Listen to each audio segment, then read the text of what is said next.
Vamos passar a exposição da palavra. O pastor Emerson nos concedeu um tema bastante fácil mesmo, para tratarmos aqui hoje. Generosidade bíblica, um tema que nós não tratamos aí, acho que há 2 anos, mas sempre bom conversarmos um pouquinho sobre generosidade. E o texto é mais fácil ainda. Eu diria que é um texto amazônico. Sabe o que é um texto amazônico? É um texto grande como uma floresta. Mas eu não tenho o mínimo tempo hábil aqui de abordar esse texto completamente, visto que ele possui diversas árvores. E não tenho sequer tempo para abordar uma árvore sequer, de tão grandioso que ele é. Então, o nosso objetivo é basicamente pegar uma folhinha aqui, outra folhinha acolá, e chegarmos numa conclusão comum. Esse é o nosso texto amazônico. Você já ouviu alguma mensagem em 1 Crônicas? Se não, esse é o momento. Abra comigo em 1º livro de Crônicas, capítulo 29, versículo 1.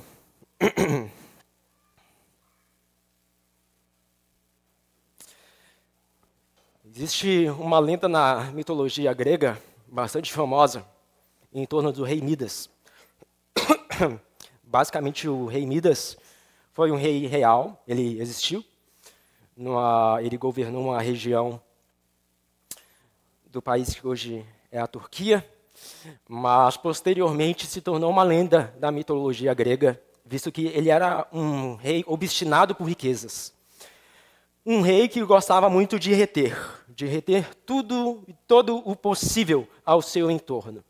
Ele queria sempre mais, mais e mais.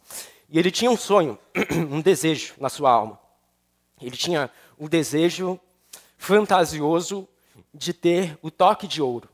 Ele pensava que se pudesse tocar as coisas, e essas coisas que ele tocasse se tornassem em ouro, aquilo seria maravilhoso. Imagina só, você ter a habilidade de tocar um livro e o livro se transformar em ouro puro. Então, posteriormente, você poder vender o livro de ouro. Seria algo maravilhoso. Para alguém ambicioso como o rei Midas, era, de fato, algo muito elevado. E, de fato, os deuses, especificamente o deus Dionísio, concedeu aquela dádiva ao rei Midas. Concedeu o privilégio dele ter o tão sonhado toque de ouro. E então ele começou a tocar as coisas, e as coisas foram se transformando em ouro.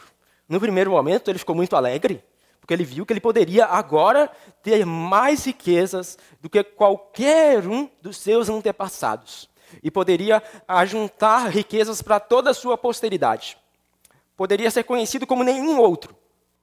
No entanto, não demorou muito para o rei Midas ver os problemas do seu dom, do dom que ele recebeu. Num certo momento, a sua filha chega para lhe dar um abraço. Então, o rei Midas a abraça. Só que ele esqueceu que agora ele tem o toque de ouro.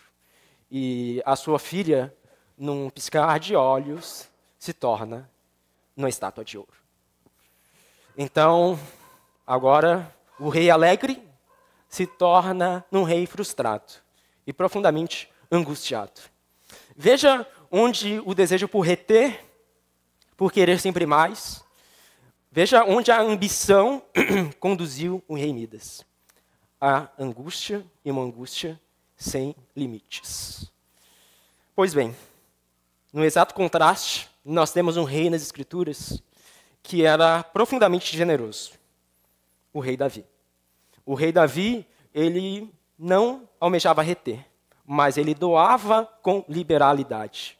Ele não almejava coisas grandes e elevadas para si, mas ele estava disposto a abrir mão das suas próprias riquezas para a glória de Deus e para o avanço do seu reino. Vamos ler 1º livro de Crônicas, capítulo 29. Vamos ler uma longa passagem do versículo 1 ao 20, e eu vou te chamar a atenção para 2 versículos apenas, E eu peço que você preste bastante atenção nesses 2 versículos apenas. Preste atenção no texto todo, é claro, mas especificamente nesses 2. Diz assim a palavra de Deus. O rei Davi disse a toda a congregação: Salomão, meu filho, o único a quem Deus escolheu, ainda é moço e inexperiente. E esta obra é grande, porque o palácio não é para homens, mas para o Senhor Deus. Portanto, com todas as minhas forças, já preparei para o templo de meu Deus ouro para as obras de ouro, prata para as de prata, bronze para as de bronze, ferro para as de ferro e madeira para as de madeira. Pedras de ônix, pedras de engaste, pedras de várias cores, de mosaicos e de todo tipo de pedras preciosas, e mármore, e tudo em abundância. E ainda porque amo o templo de meu Deus, o ouro e a prata particulares que tem, dou para o templo de meu Deus, além de tudo o que preparei para o santuário. 100 toneladas de ouro, do ouro de Ofir, e 240 toneladas de prata purificada, para cobrir as paredes das casas. Ouro para os objetos de ouro, e prata para as de prata, e para toda obra de mão dos artífices. Quem, pois, está disposto hoje a ofertar com generosidade a obra do Senhor? Então os chefes das famílias, os chefes das tribos de Israel, os capitães de 1000 e os de 100, e até os administradores da obra do rei, fizeram ofertas voluntárias. E deram para o serviço da casa de Deus 170 toneladas de ouro, 10.000 barras de ouro, 340 toneladas de prata, 612 toneladas de bronze e 3.400 toneladas de ferro.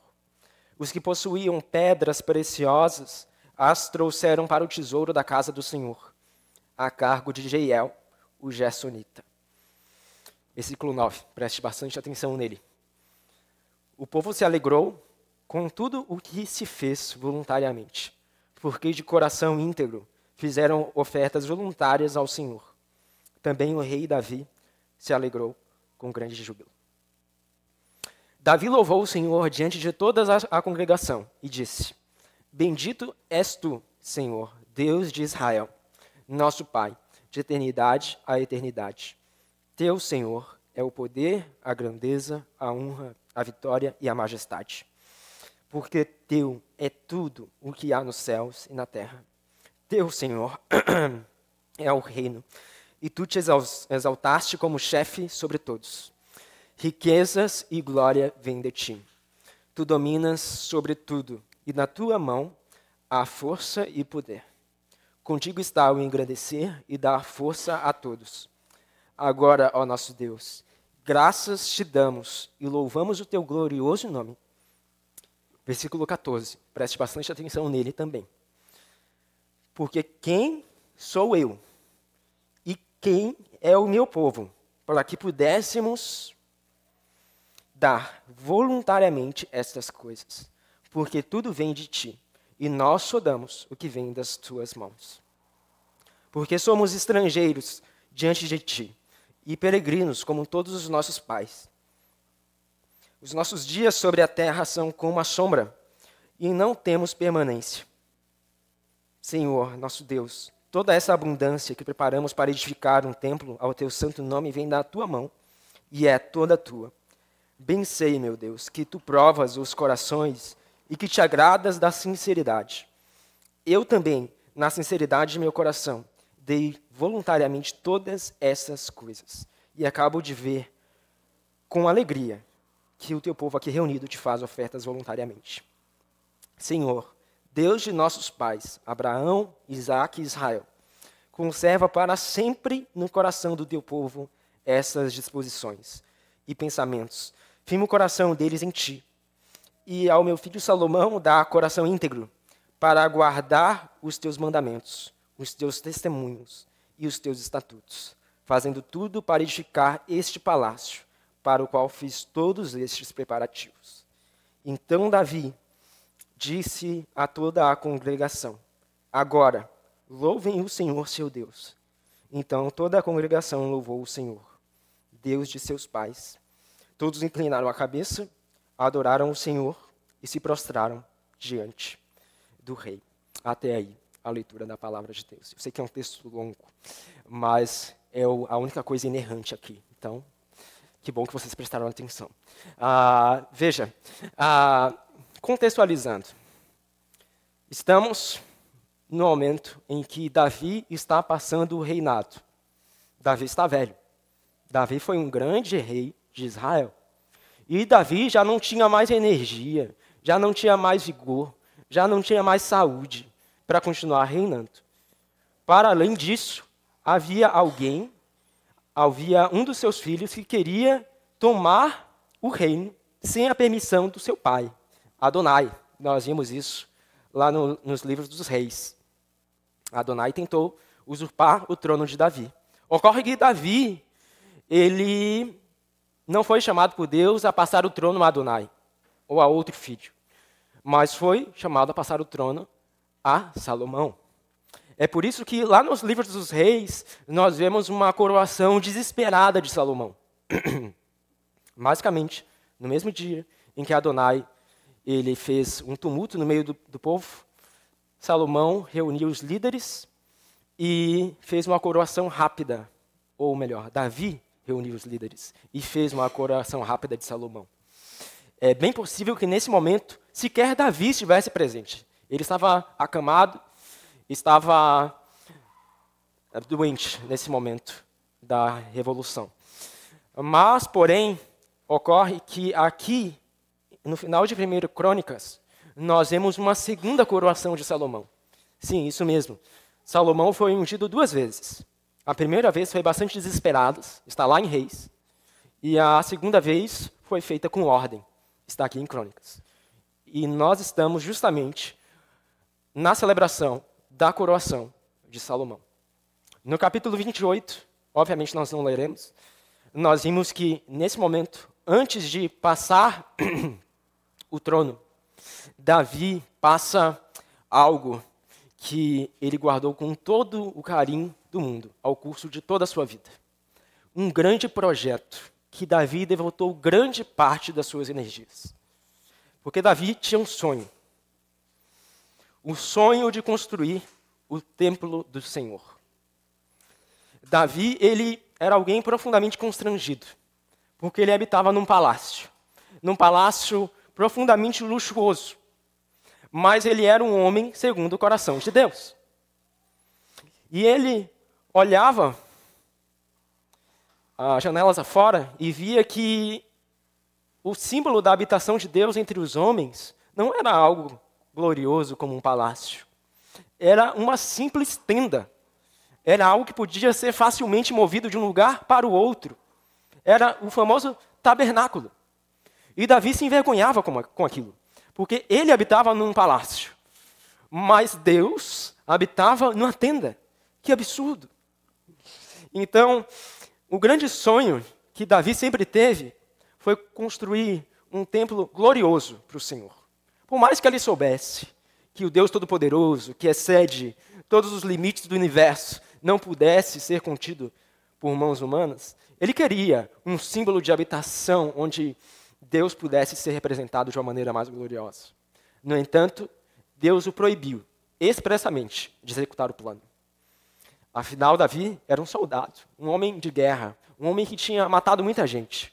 E Deus não queria que Davi construísse. Deus não queria que um homem de guerra construísse o seu templo. Então, Deus prometeu a Davi que aquele que viria depois dele, Salomão, esse sim, executaria o plano. No entanto, eu chamo sua atenção para o fato de que o projeto do templo não foi dado por Deus a Salomão. Todo o projeto do templo é de Davi. Cada detalhe do templo foi concedido por Deus a Davi. Está lá no capítulo 28 de 1 Crônicas. Você pode ver que as minúcias do templo, os pequenos detalhes, foram concedidos por Deus a Davi. E Davi, então, devotou grande parte das suas energias a elaborar esse projeto concedido por Deus. E agora, nós estamos na celebração de Salomão, onde Davi pega esse projeto e entrega nas mãos do seu sucessor. Mas ele vai além. É nesse momento que Davi executa o maior ato de generosidade da sua história. Ele não tem certeza de que se Salomão vai ser um bom rei. Ele não sabe se Salomão vai ser fiel. Mas Davi sabe que Deus é fiel para cumprir o que prometeu. E por isso, ele, das suas próprias riquezas, tira prata, ouro e pedras preciosas para a execução do projeto. Mas por que Davi faz isso? Por que Davi executa um projeto assim tão grandioso e devota as suas próprias riquezas para um projeto assim? Por que ele não deixa isso para Salomão? Porque pensa bem, ele já fez grande parte do trabalho, o projeto. Você precisa de um projeto. Sem o projeto, você não tem como executar nada. E Davi fez um projeto minucioso e entregou tudo nas mãos de Salomão. Mas como se não bastasse, agora ele pega das suas próprias riquezas e também entrega para que esse projeto seja executado. Por que, Davi? Por que fazer isso? O grande tema dessa mensagem, o grande ponto central, é que generosidade é o caminho para a verdadeira felicidade. Davi fez isso porque ele se alegrava em Deus. Davi fez isso porque ele se alegrava no Senhor. Primeiro ponto. Davi e o povo foram abundantemente generosos porque eles se alegravam no Senhor. E porque eles queriam se alegrar mais e mais no Deus Todo-Poderoso. Nós vemos que a razão motivadora da generosidade de Davi é a plena ciência de que aquela obra não seria para homens, mas para Deus. Não era por causa de Salomão. Não é porque existe um filho que iria assumir um trono. Não é porque ele queria deixar tudo orquestrado para que, então, Salomão viesse executar e ser famoso. Não. Não é por causa de Salomão. E nós vemos no versículo 1 que Salomão era inexperiente. Ele descreve aqui Salomão como um moço e inexperiente. Mas, no final desse mesmo versículo, nós vemos assim: porque o palácio não é para homens, mas para o Senhor Deus. Essa é a razão motivadora da generosidade de Davi. A obra não era para homens. A obra não era para a glória da descendência de Davi. A obra não era para que o nome de Davi ficasse conhecido ou o nome de Salomão ficasse conhecido. Não. Mas a obra é para Deus. E Davi adorava o Senhor com todas as suas forças. Generosidade genuína provém de um coração que adora ao Senhor com todas as suas forças. Um coração que adora ao Senhor necessariamente vai ser um coração generoso. Um coração que adora ao Senhor, que reconhece que Ele é Deus, que Ele é o Criador de todas as coisas, que Ele é aquele por meio do qual todas as coisas vieram a existir e foram criadas, que é aquele que nos dá o fôlego de vida hoje. Este é, necessariamente, um coração generoso. E é interessante notar que à medida que Davi, ele adora ao Senhor, sendo generoso e doando as suas riquezas, e você pode ver as múltiplas riquezas que Davi doou, aqui no início da passagem, através dessa doação, nós vemos também que o povo é inspirado a doar. Nós vemos também que o povo, ele é ensinado a doar. Vemos que na celebração da segunda coroação de Salomão, líderes do povo estavam ali. Haviam líderes das tribos, chefes de família, então representantes de todo o povo estavam ali reunidos. E quando Davi, ele doa com muita alegria, todo o povo vê aquilo e imita também com muita alegria. E eu te chamei a atenção, no meio da leitura, ao versículo 9. Foi o primeiro versículo que eu te chamei a atenção. Diz assim: o povo se alegrou com tudo o que se fez voluntariamente, porque de coração íntegro fizeram ofertas voluntárias ao Senhor. Também o rei Davi se alegrou com grande júbilo. Veja o resultado da generosidade. O resultado de uma generosidade que brota de uma adoração genuína, alegria. O povo se alegrou com grande júbilo. E ele termina: também o rei Davi se alegrou com grande júbilo. E eles fizeram aquilo não de uma maneira forçada. Porque o povo de Deus, ele não é forçado pelo Senhor a ser um povo generoso. Deus, ele não costuma colocar freios e cabrestos em seus servos para que sejam domados como se doma um cavalo. Não, mas ele nos envia o seu Santo Espírito para que nós possamos contemplar a dádiva do Evangelho e nos alegrar no Evangelho. Então, transbordarmos de generosidade. Uma consequência de um coração que adora ao Senhor, que reconhece que Deus é de fato Deus e que vive o Evangelho em sua vida diária, é necessariamente um coração generoso. É necessariamente um coração que doa liberalmente. É um coração que percebe que mais bem-aventurado é dar do que receber. Lembre-se do rei Midas, a ilustração do início da mensagem. Ele queria reter, então se angustiou profundamente, porque esse é sempre o caminho da ganância e da soberba. Mas o rei Davi doou liberalmente, e o resultado, a alegria. Porque a generosidade é o caminho para a verdadeira felicidade. Então, veja, primeiro ponto, tanto o povo quanto Davi doaram e se alegraram com isso. Eu te chamei a atenção também para o versículo 14.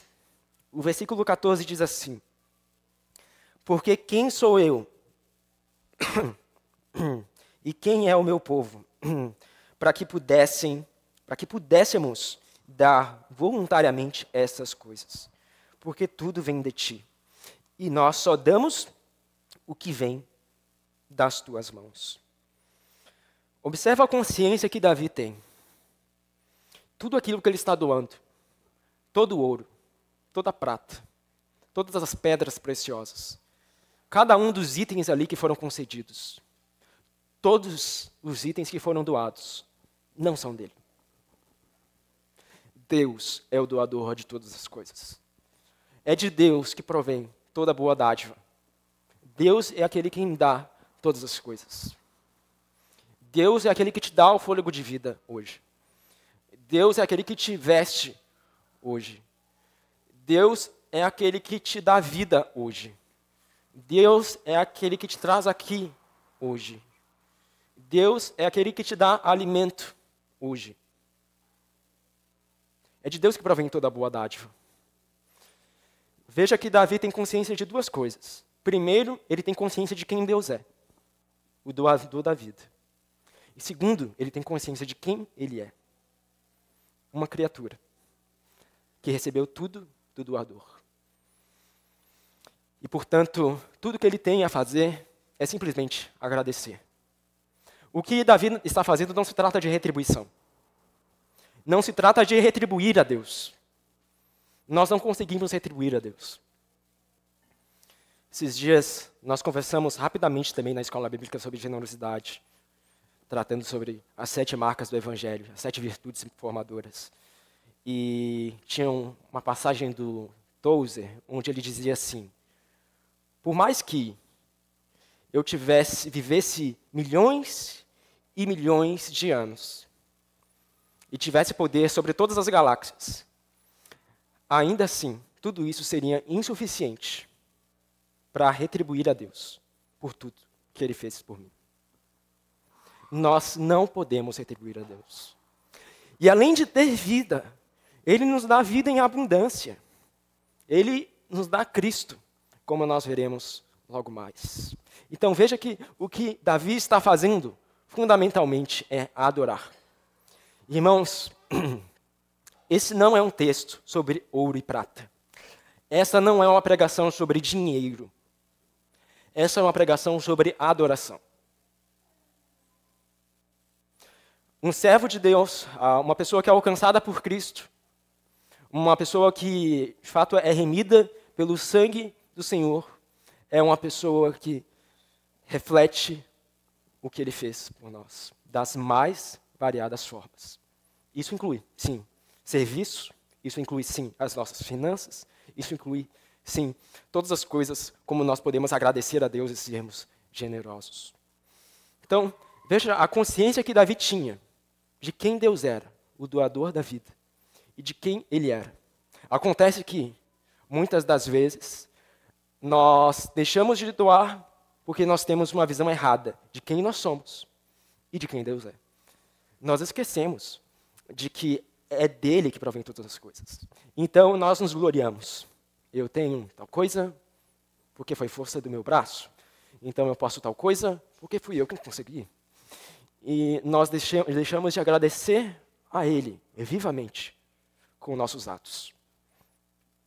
Deus almeja e se alegra quando nós temos palavras de agradecimento. Sim, nós temos que orar agradecendo a Deus. Mas Ele também almeja com que nós o agradeçamos com atos concretos. E era isso que Davi estava fazendo aqui. Davi poderia ter ficado no seu leito, orando, agradecendo. Obrigado, Senhor, por tudo que o Senhor realizou. Obrigado por me conduzir. Obrigado por meu filho Salomão. Mas ele queria realizar um ato concreto de adoração, porque ele queria se alegrar mais no Senhor. Ele não se contentava com o que tinha, ele queria mais de Deus. Ele sabia que ele não ia ser mais abençoado. Não se trata de doar com fins a receber mais riquezas. Não.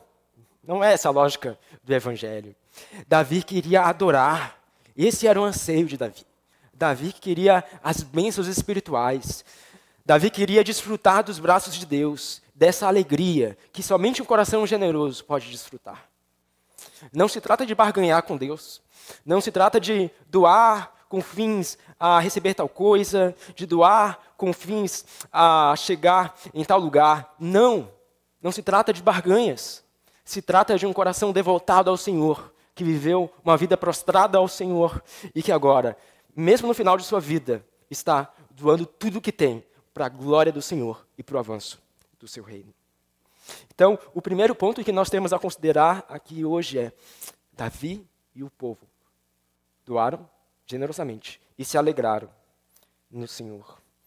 Eles não veriam o resultado daquilo. Salomão é quem veria. Mas Davi tinha fé. E nós somos chamados a andar assim também. Talvez Deus nos chame a doar e nós nunca vamos ver concretamente o fruto da nossa generosidade. Nunca veremos o quanto a nossa generosidade fez o jardim de Deus florescer. E isso era bastante real para Davi. Ele estava prestes a morrer. Estava prestes a ir para os braços de seu pai. Mas é justamente assim que um coração generoso caminha. Caminha pelos olhos da fé, e não por aquilo que se pode ver com os olhos. Em segundo lugar, não é simples ser abundantemente generoso. Não é simples. Então nós nos angustiamos. Esse é o segundo ponto. Não era simples para Davi. Como nós colocamos agora, Salomão seria o sucessor. Salomão era inexperiente. Tudo deveria ser feito pela fé. E assim como Davi, ele tinha dificuldades, nós também temos dificuldades em sermos abundantemente generosos. Nós temos medo. Nós temos, muitas vezes, desejos de controle. Temos ansiedade. E temos receios, muitos receios. Há pouco tempo atrás, isso já tem alguns meses, na verdade, mas fato é que foi uma notícia que viralizou bastante, que Elon Musk, CEO de uma das grandes empresas de tecnologia, ele tomava ou toma remédios antidepressivos. E isso levou muitas pessoas a refletirem a respeito da riqueza. Veja, se trata de alguém que tem toda a riqueza do mundo. Se trata de alguém que pode reter, que retém tudo em torno de si, que pode ter o que quiser ao alcance de suas mãos. Alguém poderoso, no entanto, alguém profundamente triste e angustiado. Veja como a retenção das riquezas é justamente o oposto da felicidade. Ela nos leva à angústia, ela nos leva à dor. Ser generoso envolve fé. Como nós já tratamos, a generosidade é um assunto de adoração. Mas muito mais, preferimos muitas vezes guardarmos para nós mesmos do que doarmos liberalmente. Afinal de contas, ser generoso envolve fé. Pensa bem, nosso país passa por uma crise. E é difícil doar liberalmente quando se está numa crise. É difícil você doar de um modo seguro quando estamos num país tão instável, quando não sabemos sequer como vai ser o próximo dia, quiçá o próximo ano. Então nós temos medo. É muito mais prudente, ao invés de doar liberalmente para avanço do reino de Deus, nós pegarmos esse valor, depositarmos numa poupança, num lugar que ele fique bem seguro, do que doar liberalmente para a nossa segurança. E aqui, não estou condenando termos reservas financeiras, isso é sábio. O ponto aqui é que, muitas das vezes, nós apenas fazemos reservas porque temos medo. O ponto são as nossas intenções com isso. Muitas das vezes, nós temos medo do amanhã. Então, isso priva-nos de sermos generosos. Isso nos priva de adorarmos a Deus como convém. E nos priva de sermos pessoas que desfrutam da felicidade em Deus, como nós somos chamados a desfrutar. Então, veja, isso demonstra a nossa pequena fé. Demonstra como nós queremos controlar as coisas. Demonstra a nossa ansiedade. Demonstra o nosso medo pelo amanhã. É claro que é confortável saber que, se tudo errado ocorrer, se tudo acabar, terei ali uma reserva onde posso colocar minhas esperanças. Sim, com certeza. Demanda é algo muito mais confortável. Mas demanda muito mais fé da sua parte, você doar liberalmente. E se quer ver os frutos disso. Foi isso que Davi fez. Ele doou liberalmente. Ele não sabia como Salomão agiria. Salomão, ele poderia envergonhar toda a descendência de Davi. Salomão poderia ser uma mácula da história de Davi.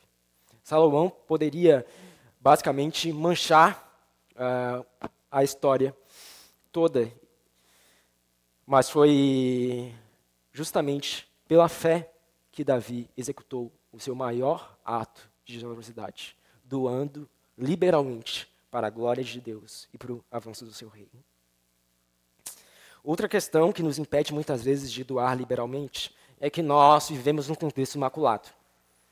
Nós estamos cansados de pessoas que pegam as escrituras, abrem elas e dizem que, se você doar, você vai ser abençoado. Mas se não doar, você não vai prosperar. Pessoas que pregam a teologia da prosperidade e dizem que Deus está ali espreitando até que você doe. E até você não doar, Ele vai ficar espetando a sua vida até que você seja jogado no Sheol. Desculpa, irmãos. Veja, nós somos machucados pelo nosso contexto. E tenho de concordar que é um contexto escuro, onde nós pegamos, basicamente, as passagens que as Escrituras tratam sobre finanças, sobre mordomia, sobre generosidade, e distorcemos totalmente. E por isso, enquanto nós pregamos sobre generosidade, temos como que pisar em ovos. Um passinho de cada vez. Visto que todos nós já estamos profundamente imaculados e cheios de feridas. No entanto, ignorar a generosidade, ignorar a doutrina da mordomia cristã, seria ignorar uma doutrina que as Escrituras tratam desde Gênesis e vão parar apenas em Apocalipse. Então, ignorar seria ignorar boa parte das Escrituras Sagradas, e nós somos chamados a tratar de todo o conselho de Deus. Outra questão, utilizamos do argumento também, muitas das vezes, para não doar liberalmente, do fato de tratarmos pouco de generosidade. E eu tenho que concordar com você, nós tratamos pouco de generosidade, justamente por isso. Porque nós estamos num contexto machucados, onde as pessoas já ouviram muito sobre generosidade e já estão cansadas de ouvir sobre isto. No entanto, nós precisamos ter também uma percepção correta do que seja a generosidade. E sim, não é à toa que em todo culto nós tenhamos uma sessão de dízimos e ofertas, por mais que ela seja breve. Nós não fazemos nenhum apelo. Ninguém é obrigado a doar. Porque nós vemos aqui, Davi e o povo, eles doaram voluntariamente. Dessa forma, o povo de Deus também não deve ser compelido a doar. No entanto, o povo de Deus, que verdadeiramente adora ao Senhor, ele necessariamente, se é habitado pelo Espírito, ele vai doar. Essa é uma expressão do processo de santificação que vai ocorrendo dentro do seu coração. Pense numa igreja que não recebe doações. Essa igreja não vai ter recursos para continuar avançando e pregando o Evangelho. Pense numa igreja onde que acompanha o declínio financeiro do nosso país. Essa igreja possivelmente vai fechar as portas em pouco tempo. E é por isso que nós devemos levar muito a sério o tópico da generosidade. Generosidade é uma grande dádiva. Generosidade é uma grande alegria. E Deus nos dá o grande privilégio de sermos pessoas generosas. O grande privilégio de refletirmos o próprio Deus, o próprio Cristo. Nem todos terão a oportunidade de doar em abundância, como Davi.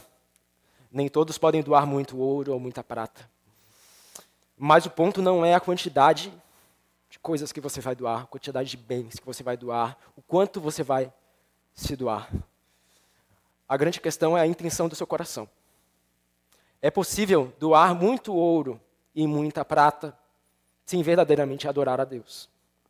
É possível sermos pessoas generosas sem adorarmos ao Senhor. Pense em religiões que cultuam falsos deuses, como o Espiritismo. O Espiritismo é basicamente uma referência em generosidade. Eles fazem brechós a cada semana, a arrecadação de alimentos a cada momento. Eles são pessoas generosas. Espíritas, eles ensinam uns aos outros a serem pessoas generosas. No entanto, não se trata de uma generosidade com a intenção correta. Eles têm uma intenção. A intenção deles é serem pessoas melhores. Pessoas melhores pelas suas próprias forças. Eles não estão centrados em Deus. Converse com uma pessoa espírita e ele vai te dizer a sua verdadeira intenção por trás do doar. Às vezes, sequer é a preocupação com o próximo. É a preocupação consigo mesmo e o ser uma pessoa melhor, porque ele acha que assim ele vai conseguir alcançar a plenitude. Alcançar um estado melhor depois da morte. Então veja, nós somos chamados a doar com intenções corretas. Independente da quantia que for. Cecília Meirelles, ela no poema A Arte de Ser Feliz, por mais que ela não tivesse a intenção, ela expressa muito bem a generosidade cristã. Diz assim: houve um tempo em que minha janela se abria sobre uma cidade que parecia ser feita de giz. Todas as manhãs vinha um pobre com um balde, e em silêncio ia atirando com a mão umas gotas de água sobre as plantas. E eu olhava para as plantas, para o homem, para as gotas de água que caíam de seus dedos magros, e meu coração ficava completamente feliz. Veja, se o eu lírico desse poema for Deus, nós somos esse homem de dedos magros com um balde de água, que dia após dia, a cada manhã, é chamado a despejar uma gotinha de água no jardim de Deus. Mas, independente da quantidade de bens que nós tenhamos, nós sempre seremos um homem de dedos magros perante Deus. Nós nunca seremos alguém muito elevado. Ou nunca poderemos dar coisas muito elevadas. O que faz Deus se alegrar, e é o que faz a autora, o eu lírico aqui se alegrar, é justamente a intenção que aquele homem de dedos magros tinha. Ele tinha a intenção de dar vida ao jardim. Até o balde que nós temos, até a água que nós temos, provém de Deus. Mas a grande questão é a intenção que nós temos quando nós doamos. E Deus nos chama a doarmos com liberalidade, para que nós possamos desfrutar com alegria. Pois eu lembro, generosidade é o caminho para a verdadeira felicidade. Eu lembro aos irmãos, e esse é o terceiro ponto, que a máxima expressão de generosidade se encontra na cruz. Na cruz, nós vemos a expressão máxima de generosidade da história do mundo. Quando o Pai entrega aquele que é o mais precioso para morrer em nosso favor. Quando o Pai entrega aquele por meio do qual todas as coisas vieram a existir e foram criadas, para que nós, pecadores, pudéssemos ser salvos. Esse é o maior ato de generosidade da história. O próprio Deus o realizou. E por meio do maior ato de generosidade da história, hoje nós podemos desfrutar de muita alegria com Deus. Em 2 Coríntios 8, 9, nós lemos: pois vocês conhecem a graça do nosso Senhor Jesus Cristo, que sendo rico, se fez pobre por amor de vocês, para que por meio da pobreza dele, vocês se tornassem ricos. Por meio da pobreza do Senhor Jesus, por meio da sua generosidade em doar liberalmente tudo o que tinha, nós agora podemos tornar ricos espiritualmente com Deus. Que grande dádiva é a dádiva do Evangelho. Além de termos fôlego de vida, nós temos também redenção. Além de termos a graça de, dia após dia, desfrutarmos das misericórdias de Deus em nos levantarmos, nós também temos a dádiva de termos o coração transformado.